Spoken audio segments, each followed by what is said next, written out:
최근 일본 남부에서 발생한 연쇄 지진이 규모 6.9, 7.4를 넘나들며 후쿠오카, 가고시마, 오사카까지 지진계가 멈추지 않고 있다.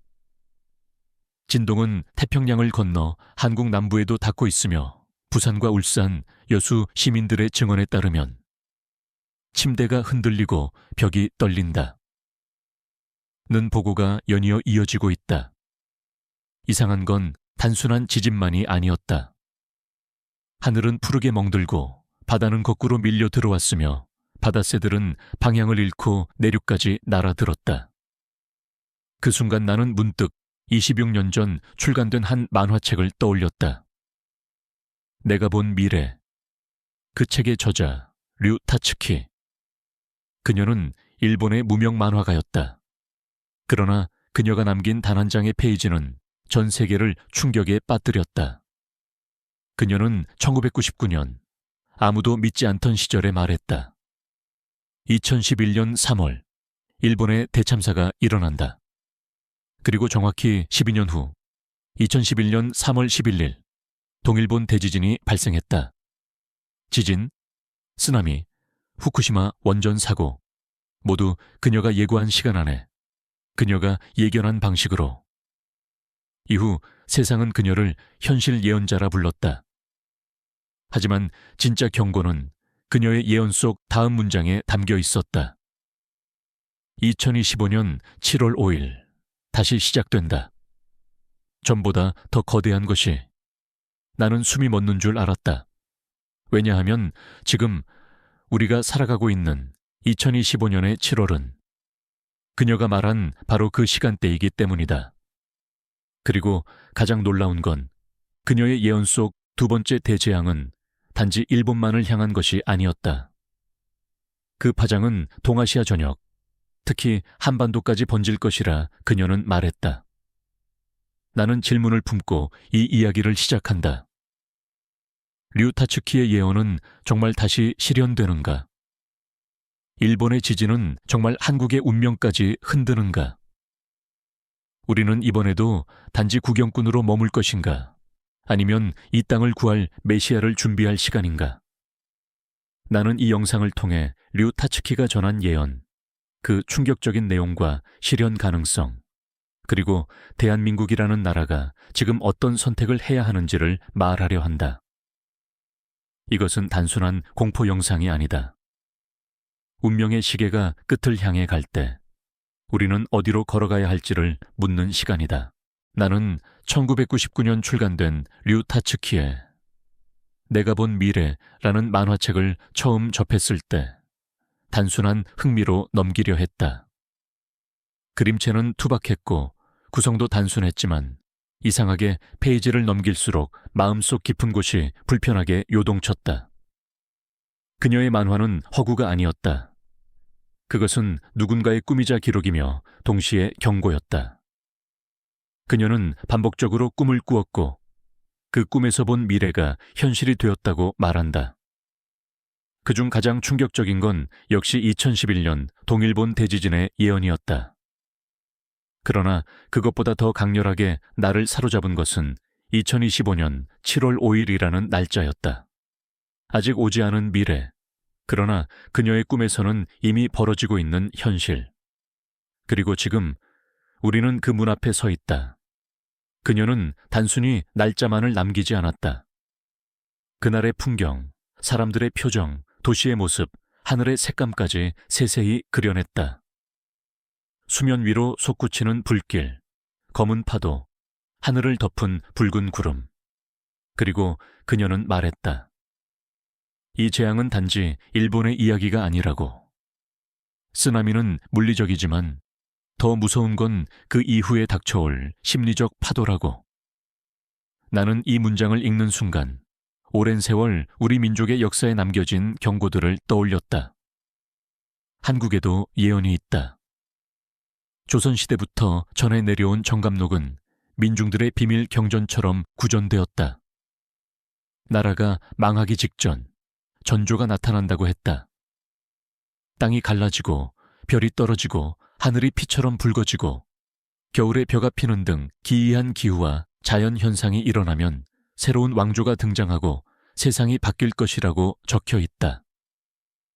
이상기후와 전염병, 분열과 극단, 혼란과 허위 정보가 범람하는 지금이야말로 과거 사람들이 말하던 말세의 징조와 너무도 닮아 있었다. 나는 류타츠키의 예언과 정감록이 동일한 패턴 안에서 움직이고 있다는 생각을 지울 수 없었다. 최근 몇 년간 한국은 정치적으로도 사회적으로도 갈라지고 있다. 선거는 증오와 비방으로 가득했고 대통령이 바뀌어도 바뀌지 않는 실망감은 국민들 사이에 체념을 불러왔다. 북녘에서는 미사일이 하늘을 가르고 남녘에서는 홍수와 가뭄이 번갈아가며 찾아왔다. 사람들은 어느새 아무 일에도 놀라지 않게 되었다. 냉소가 일상이 되고 무관심이 생존의 기술이 되었다. 그러나 바로 그런 순간 예언은 깨어나는 것이다. 류타츠키의 예언은 단지 날짜와 재해를 말하지 않는다. 그녀는 공통된 꿈에 대해 이야기한다. 누구도 말하지 않았지만 모두가 느끼고 있던 불안, 그리고 누군가는 그것을 말로 꺼내고 누군가는 그림으로 남긴다. 그녀가 그린 도쿄의 폐허, 가라앉은 거리, 멈춰선 시계탑은 내게 서울의 미래를 연상시켰다. 그녀는 분명히 말했다. 일본의 재앙이 시작되면 한반도는 두 번째 파도를 맞게 될 것이다. 그것은 물리적인 쓰나미가 아닐 수도 있다. 경제 시스템의 붕괴, 정보의 마비, 신뢰의 무너짐, 사회 전체가 혼란에 빠지는 심리적 지진이 될 수 있다. 나는 최근에 만난 한 노교수의 말을 떠올린다. 그는 말했다. 예언은 미래를 맞추는 것이 아니라 현재를 꿰뚫는 통찰이라고. 그리고 그 통찰은 민중이 느끼는 불안에서 시작된다고. 나는 이 말에 깊이 공감했다. 지금 한국 사회 곳곳에서 울리는 불안의 진동은 분명히 하나의 예고였다. 그러나 동시에 희망이기도 했다. 왜냐하면 과거에도 그랬듯 이 민족은 항상 위기 속에서 깨어났기 때문이다. 이제 우리가 해야 할 일은 하나다. 더 이상 예언을 외면하지 않는 것이다. 그것을 단지 무서운 이야기로 소비하는 것이 아니라 지금 내 삶의 경고로 받아들이는 것이다. 정감록이 말하듯 모든 혼란 속에는 전환의 문이 있다. 그리고 그 문을 열 수 있는 건 거대한 권력이 아니라 하나의 공동의 선택이다. 공동체가 하나의 징조를 동시에 경험할 때 그것은 예언이 아니라 현실이다. 그 순간이 바로 운명을 선택해야 할 시간이다. 대한민국은 지금 그 문 앞에 서 있다. 그리고 나는 믿는다. 이 민족은 다시 한번 위기 속에서 깨어날 것이다. 그리고 그 깨어남의 중심에는 누군가 있어야 한다. 아직 이름도 얼굴도 알 수 없지만 우리는 모두 알고 있다. 누군가 이 어둠을 뚫고 촛불을 들고 나타날 것이라는 것을. 나는 그것을 기다리고 있다. 그리고 당신도 아마 느끼고 있을 것이다. 나는 며칠 전 서울 강남의 한 카페에서 사람들의 대화를 우연히 들었다. 한쪽 테이블에 앉아있던 젊은 여성 2명이 조용히 속삭이며 말했다. 너 혹시 7월 5일 얘기 들었어? 그 일본 예언가? 그거 요즘 틱톡에서도 난리야. 진짜 온대. 그들의 말투는 반쯤은 농담처럼 보였지만 그 눈빛에는 뭔가 설명할 수 없는 불안이 깃들어 있었다. 이들은 단지 루머를 나누는 것이 아니라 지금 이 사회에 깔려있는 감정의 지층을 드러내고 있었다. 나는 곧장 몇몇 지인과 연락을 해보기로 했다. 지방도시, 수도권, 해안가, 농촌, 다양한 계층의 사람들과 짧은 대화를 나누었다. 그들의 말 속에서 공통된 감정을 발견할 수 있었다. 바로 막연한 예감이었다. 충청남도 태안에 사는 68세의 한 어르신은 이렇게 말했다. 올해는 이상하오. 벌레도 안 생기고 바닷바람도 다르오. 밤에 자다 보면 이상하게 가슴이 쿵 내려앉소. 제주에서 어업을 하는 한 선장은 최근 며칠간 해류의 방향이 뒤바뀐 느낌이라고 표현했다. 그리고 서울 성북구에 사는 15살 중학생은 학교에서 재난대비 훈련이 갑자기 많아졌다고 말했다. 어느 누구도 명확히 예언의 내용을 알고 있는 것은 아니었다. 하지만 모두가 뭔가 오고 있다는 직감을 공유하고 있었다. SNS에는 갈치로로일, 아이천이15 재앙, 류타츠키현 같은 해시태그가 번지고 있었고 유튜브에는 관련 해설 영상들이 연일 수십만 조회수를 넘기고 있었다. 이건 단지 공포 마케팅이야 라고 일축하는 사람들도 있었지만 그런 사람들조차 영상을 끝까지 보고 댓글을 남기고 있었다. 공포는 전염된다. 그러나 그보다 더 무서운 건 집단이 공유하는 공통된 불안이 하나의 운명적 흐름으로 진화한다는 사실이다. 나는 광주에 있는 한 다문화 시민단체에서 만난 22세 청년의 말을 절대 잊을 수 없다. 그는 미얀마에서 온 이주 노동자의 아들이었고 한국에서 자라 한국어를 능숙하게 구사했다. 그가 말했다. 형, 저는요, 요즘 꿈을 자주 꿔요. 바다에 불이 붙고 하늘이 녹색으로 물들어요. 그리고 나서 사람들 얼굴이 하나도 안 보여요. 전부 가면 쓴 것처럼. 그의 꿈은 류타츠키가 만화에서 그려낸 장면과 너무도 닮아 있었다. 나는 묻지 않았다. 꿈을 언제부터 꾸었는지, 왜 그런 걸 말하고 싶었는지. 그저 느꼈다. 지금 이 나라 어딘가에서 수많은 사람들의 무의식이 같은 장면을 그려내고 있다는 걸. 정치권은 이 모든 분위기에 침묵하고 있었다. 국회에서는 선거법 개정안과 인공지능 규제법에 대한 논의만이 오가고 있었고 대통령은 외교 순방 중이었다. 그러나 국민은 알고 있다. 지금 이 나라의 진짜 화두는 법안도 아니고 정치도 아니다. 이 땅에 닥쳐올 수도 있는 거대한 물결, 그리고 우리가 어떤 마음가짐으로 그 파도를 맞이할 것인가이다. 나는 이 질문을 여러 사람들에게 던져봤다. 만약 7월 5일 정말로 큰일이 벌어진다면 당신은 무엇을 할 것입니까? 어떤 이는 말한다. 부모님과 함께 있고 싶어요. 어떤 이는 차라리 그날 회사를 쉬고 산에 올라가 있을래요. 어떤 이는 이 모든 게 지나가기를 기다릴 뿐이라 했다. 그리고 어떤 이는 이렇게 말했다. 그때가 되면 누군가가 나타나야 해요. 사람들이 믿고 의지할 수 있는 사람. 정치인 말고 종교인 말고 그냥 사람. 나는 그 마지막 대답을 듣고 전율했다. 메시아적 존재에 대한 집단적 갈망이 이미 무의식 속에 내재해 있었던 것이다. 그 사람은 어쩌면 지금 이 순간에도 조용히 누군가의 곁에 있을지 모른다. 그는 방송에도 나오지 않고 유명하지도 않고 자기 자신이 어떤 사명을 지녔는지도 모른다. 하지만 그 사람은 결정적인 순간 한 문장, 한 행동, 한 눈빛으로 이 공동체를 일으켜 세울 것이다. 우리는 지금 그를 기다리고 있다.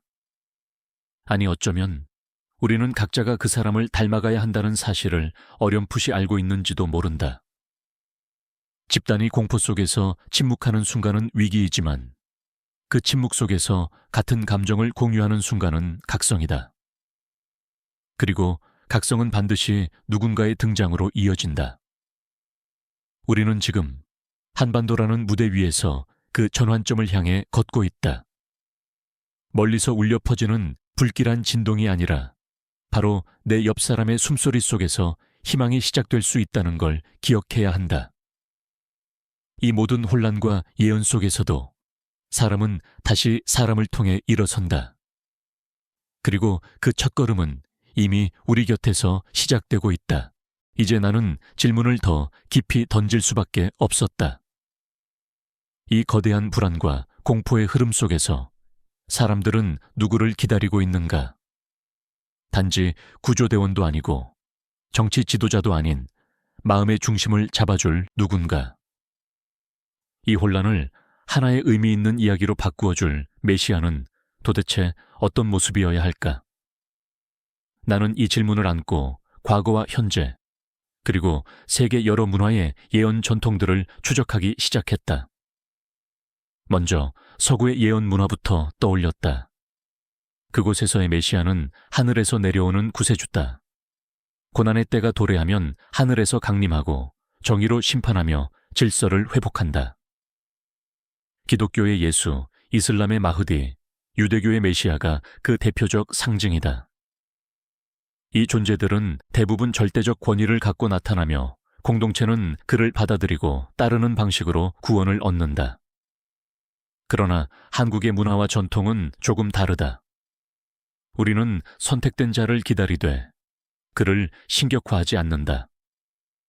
오히려 우리 안에서 길어낸다. 고통과 아픔을 경험한 사람, 말보다는 묵묵한 실천으로 이끌어가는 사람. 그는 지도자라기보다 공명하는 존재다. 나는 조선 말기 예언서인 정감록을 다시 펼쳐보았다. 그 책 속에는 말세가 오면 남쪽에서 비를 멈추는 자가 나타나리라고 적혀 있었다. 이 문장은 상징이 강했다. 비를 멈춘다는 것은 단순히 날씨가 아니라 혼란과 슬픔, 혼돈의 물결을 멈추는 상징이다. 그리고 남쪽에서 나타난다는 말은 우리에게 다시 한번 주는 메시지다. 한국의 가장 아래, 바다를 맞이하는 곳, 재난이 가장 먼저 닿을 곳에서 오히려 희망이 솟는다는 예언이다. 류타츠키는 예언의 방식도 한국과 비슷했다. 그녀는 자신을 위대한 예언자로 내세우지 않았다. 오히려 계속해서 이건 단지 내가 본 꿈이라고 반복했다. 그녀는 꿈에서 본 대지의 울림, 바다의 방향, 사람들의 얼굴을 그저 그렸다. 그러나 그 단순한 기록이 수많은 사람들에게 메시지가 되었다. 이것이 바로 메시아의 본질이다. 그는 스스로가 특별한 존재임을 주장하지 않는다. 다만 자신의 감각과 고통, 체험을 진실하게 공유하고 사람들의 마음 깊은 곳을 흔든다. 나는 한국이 지금 그런 사람을 필요로 하고 있다고 믿는다. 요즘 인터넷에서는 한 인물이 자주 회자된다. 이름도 알려지지 않은 유튜버 한 명이 조용히 7월 5일을 대비하는 생존법, 감정관리, 공동체 의식을 다루는 영상을 연재하고 있다. 그는 자신이 예언자도 아니고 과학자도 아니라며 말문을 연다. 하지만 수많은 사람들이 그의 영상에서 위로를 받고 있다. 당신이 괜찮지 않아도 괜찮습니다. 라는 한마디가 수많은 댓글을 이끌어낸다. 그는 화려하지 않고 목소리도 크지 않지만 사람들은 그를 통해 희망을 느낀다. 이것이 한국형 메시아의 모습이다. 그는 영웅이 아니며 어쩌면 나와 같은 평범한 사람일 수 있다.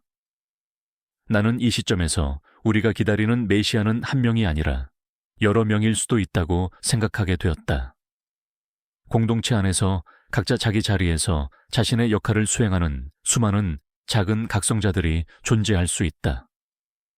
아침마다 전철에서 눈을 감고 기도하는 회사원, 아이에게 우리는 함께 이겨낼 거야 라고 말해주는 엄마, 밤마다 옥상에서 하늘을 올려다보며 침묵하는 청년, 그리고 이 영상을 보고 마음속으로 무언가 다짐하고 있는 당신. 이 모든 이들이 작은 불씨가 되어 큰 빛을 만들어갈 수 있다. 하지만 이 각성은 저절로 오지 않는다. 우리는 반드시 질문해야 한다. 나는 어떤 불빛이 될 수 있을까? 내 안의 침묵은 지금 어떤 방향을 향하고 있는가? 그리고 나는 이 사회 속에서 누군가를 기다리기만 할 것인가? 아니면 누군가의 빛이 될 수 있을 것인가? 지금 한반도는 기다림의 시간이 아니라 출현의 시간이다. 메시아는 어쩌면 내 안에서, 우리의 안에서 태어나고 있다. 그리고 나는 믿는다. 예언은 실현되기 위해 존재하는 것이 아니다. 그 예언을 통해 사람들의 마음이 움직이고 공동체가 깨어나는 순간 예언은 그 목적을 달성한다. 그리고 그 순간 진정한 변화가 시작된다. 우리는 지금 그 직전에 서 있다. 소리 없는 심장의 울림이 곧 이 땅을 깨울 것이다. 나는 어느 날 밤 서울 종로구 탑골공원을 지나다가 작은 모임을 우연히 보게 되었다. 바닥에는 종이 촛불들이 하나씩 펼쳐져 있었고 사람들은 각자 자신이 꾼 꿈이나 느낀 이상한 기운을 나누고 있었다. 누군가는 꿈에서 물이 모든 도시를 삼키는 걸 보았다고 했고 누군가는 반복적으로 하늘에서 푸른 문이 열리는 장면을 본다고 했다. 이들은 예언의 실현을 두려워하면서도 그 공포를 공유하며 서로의 불안을 다독이고 있었다. 나는 깨달았다. 예언은 단지 두려움이 아니라 행동의 방향을 알려주는 나침반이 될 수 있다는 것을. 한국 사회는 위기 속에서 가장 강한 저항력과 연대력을 보여주는 특성을 가지고 있다.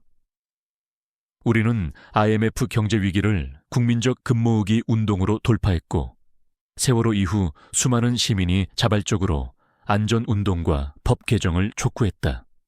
그리고 촛불혁명을 통해 정치의 흐름을 바꾸기도 했다. 이번에도 다르지 않다. 2025년 7월 우리가 맞이할지 모를 거대한 파도 앞에서도 이미 곳곳에서는 실천이 시작되고 있었다. 부산 해운대의 한 카페에서는 예언 명상회가 매주 열리고 있다. 처음엔 단지 불안을 해소하기 위한 모임이었지만 지금은 각자 자신이 할 수 있는 실천을 나누는 자리로 확장되었다. 어떤 이는 재난 키트를 준비해 나누고 어떤 이는 혼자 사는 이웃을 위한 대피 안내서를 직접 만들었다. 이들은 스스로를 특별하다고 생각하지 않는다. 오히려 평범한 사람들이기 때문에 자신들이 먼저 움직여야 한다고 말한다. 나는 그 모습에서 메시아적 각성의 흔적을 본다. 전라남도 구례에서는 주민들이 매일 밤 마을 회관에 모여 조용히 손을 잡고 10분간 눈을 감는다. 그저 함께 숨을 쉬는 일이다. 누군가 말한다. 우리가 함께 있다는 사실을 확인하는 것만으로도 살아갈 이유가 됩니다. 이 단순한 행위는 공동체에 강한 결속감을 부여하고 있었다. 불안은 나눌수록 작아진다는 진리를 그들은 몸으로 실천하고 있었다. SNS에서도 수많은 개인들이 자신만의 촛불을 들고 있다. 한 고등학생은 인스타그램에 나는 오늘 하루 부모님께 한 번 더 고맙다고 말했습니다. 라는 글을 올렸다. 어떤 간호사는 야간 근무 중 동료에게 작은 간식을 나눴어요. 언젠가 나도 불안해질 테니까요. 라고 적었다. 이러한 작고 소박한 행동들이 하나하나 모여 거대한 파장을 만들고 있었다. 나는 이 모든 움직임이 하나의 신호라고 느꼈다. 한국 사회는 지금 스스로 깨어나고 있다. 나는 이 시점에서 한 가지 분명히 느꼈다. 메시아는 등장하는 것이 아니라 깨어나는 것이다. 그것은 한 명이 아니라 수많은 얼굴을 가진 존재이다. 서울의 지하철에서 혼잡한 사람들 사이에 괜찮으세요? 라고 묻는 사람. 바쁜 출근길에도 노약자에게 자리를 양보하는 손길. SNS에서 공포가 아닌 희망을 전파하는 글 하나. 이 모든 것이 각성의 징조이자 메시아의 형태이다. 우리 사회는 이제 더 이상 지도자를 기다리지 않는다. 우리는 서로가 서로의 지도자가 되고 있으며 더 이상 권위 있는 말이 아니라 진실한 행위가 공동체를 이끈다. 누군가는 말한다. 그렇게 작고 평범한 행동들이 무슨 의미가 있느냐고. 그러나 나는 단언한다. 거대한 파도 앞에서 가장 먼저 흔들리는 것은 땅이 아니라 사람의 마음이다. 그리고 마음이 무너지지 않을 때 나라는 살아남는다. 이제 우리는 각자의 자리에서 질문해야 한다. 나는 오늘 어떤 작은 빛을 켰는가? 그 빛은 나만을 위한 것이었는가? 아니면 나 외에 누군가를 위한 희망이었는가? 지금 이 순간 당신이 이 영상을 보고 있다는 것은 당신이 이미 깨어난 사람 중 하나라는 증거일지도 모른다. 이 사회의 위기를 넘어설 촛불은 거창한 불꽃이 아니라 바로 당신의 손끝에서 켜질 작은 불씨에서 시작된다. 그리고 나는 믿는다. 그 불씨들이 모일 때 우리는 두려움이 아닌 희망으로 7월 5일을 맞이하게 될 것이다. 그날이 재앙의 날이 아니라 우리가 진정으로 하나가 되는 날이 되기를 바란다. 우리가 기다려온 사람은 멀리 있지 않다. 이미 이 안에 있다. 바로 당신이다. 모든 예언은 하나의 문이다. 그 문을 넘을 것인지 외면할 것인지는 우리 각자의 선택에 달려 있다. 그리고 지금 우리는 그 문턱에 서 있다. 류타츠키가 경고한 2025년 7월 5일은 더 이상 먼 미래가 아니다. 일본 열도는 이미 흔들리고 있고 한반도는 그 여진의 그림자 아래 놓여 있다. 그러나 이 순간이 단지 두려움의 시간이 아니라 변화와 부활의 시간으로 전환될 수 있다면 그 중심에는 반드시 영적 선택이 있어야 한다. 나는 다시 돌아본다. 수많은 개인들이 들었던 촛불, 침묵 속에서 나눈 시선, 불안을 껴안고도 희망을 잃지 않으려 했던 사람들. 이들이 만들어낸 움직임은 단순한 반응이 아니라 하나의 에너지다. 그것은 흔들리는 대지 위에 새로 쌓아올리는 정신의 지반이자 무너진 질서 속에서도 방향을 잃지 않게 해주는 집단적 나침반이었다. 지금 이 땅은 더 이상 경제의 기적으로만 설명될 수 없다. K-팝과 반도체, 기술과 성장 뒤에는 늘 보이지 않는 고요한 희생과 기도가 있었다.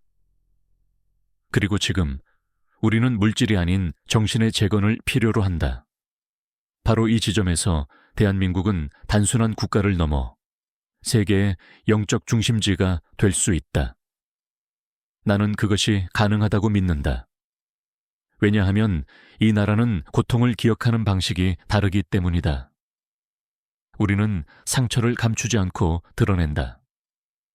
눈물과 절망을 공동체 안에서 나누고 다시 한 걸음씩 걸어간다. 4.19, 5.18, 6월 항쟁, 세월호. 이 모든 아픔은 한 개인의 영웅서사가 아니라 공동체 전체의 진동으로 기록되었다. 그리고 그 진동이 지금 다시 한번 깨어나고 있다. 류타츠키의 예언은 우리에게 한 가지 중요한 질문을 던진다. 당신은 그날 이후 어떤 세상을 만들 것인가? 7월 5일이 지나간 뒤에 남는 것은 폐허일 수도 있고 새로운 질서일 수도 있다. 그것은 재해의 규모가 아니라 우리가 이 시간을 어떻게 해석하고 대응하느냐에 달려 있다. 나는 여기서 다시 메시아의 개념을 꺼낸다. 이제는 종교적인 구세주의 의미가 아니다. 메시아는 깨어있는 사람이다. 변화의 가능성을 보고 먼저 움직이는 사람이다. 그리고 우리는 그를 기다리는 것이 아니라 각자가 그가 되어야 하는 시대에 살고 있다. 한반도는 분단된 채로 70년을 지내왔다. 북과 남, 동과 서, 보수와 진보, 세대와 계층. 이 모든 분열은 이제 한계에 도달했다. 우리는 분단의 상처 위에 새로운 다리를 놓아야 한다. 그것은 물리적인 통일이기 이전에 영적 통일의 선언이어야 한다. 서로를 이해하고 다름을 껴안으며 함께 살아갈 수 있는 길을 다시 상상하는 것. 그 상상은 결국 실천이 되고 그 실천은 국가의 운명을 바꾼다. 이 영상의 마지막에서 나는 여러분께 다시 묻고 싶다. 당신은 지금 어떤 예감을 품고 있는가? 그리고 그 예감을 행동으로 바꿀 수 있는가? 작은 인사, 조용한 경청, 불안한 친구에게 건네는 말 한마디. 이 모든 것이 지금 시대가 원하는 작은 기적이다. 우리가 서로에게 등불이 될 수 있을 때 어떤 예언도 우리를 꺾을 수 없다. 당신이 지금 이 영상을 보고 있다는 것, 그것 자체가 이미 깨어남의 징후다. 그리고 나는 간절히 바란다. 우리가 두려움이 아니라 희망을 선택할 수 있기를. 그 희망의 시작은 당신의 촛불에서 비롯된다. 이제 마지막으로 당신에게 묻는다. 당신은 어떤 세상을 꿈꾸는가? 당신은 어떤 촛불을 들 것인가? 당신은 그날 이후 누구와 함께 걸어갈 것인가? 이 영상이 당신의 불안을 덜어주고 작은 용기를 전할 수 있었다면 구독과 좋아요로 함께 해주세요. 그리고 댓글에 남겨주세요. 당신이 들 촛불은 무엇인가요? 지금 우리는 운명의 전환점 위에 서 있습니다. 그 시간을 함께 걸어주셔서 감사합니다. 이상 채널 한국의 운명이에요. 왜 이었습니다.